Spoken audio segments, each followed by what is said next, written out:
Oli syntymäpäiväni. Tuo päivä, jonka tulisi olla juhlaa. Toisin kuitenkin on. Kun aamulla heräät, et voi vielä kuvitellakaan, mitä edessäsi on.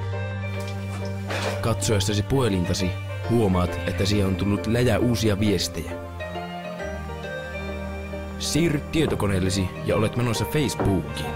Sinulle on tullut 99 uutta viestiä seinällesi, joissa lukee onnea, onnea, onnittelut tai jotain muuta yhtä mielikuvituksellista. Katsot ne kaikki kuitenkin kärsivällisesti läpi ja pitäähän sinun myös tykätä jokaisesta kirjoituksesta, että kirjoittaja varmasti tietää, että olet lukenut sen ja pidät siitä. Loputtomasti riittäviä viestejä selätässäsi huomaat, että olet myöhässä koulusta. Luokassa vastaan tulevat pahimmat pelkuset.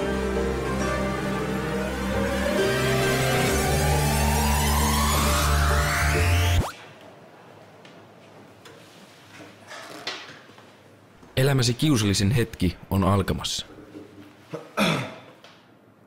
Paljon onnea vaan, paljon onnea vaan, paljon onnea Vesa, paljon onnea vaan. Happy birthday.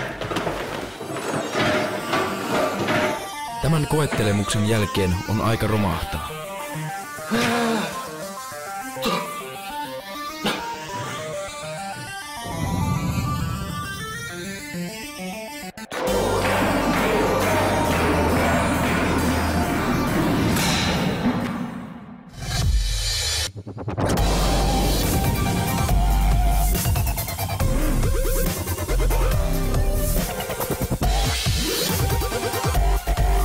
Tämä oli siis sinun onnellinen syntymäpäiväsi.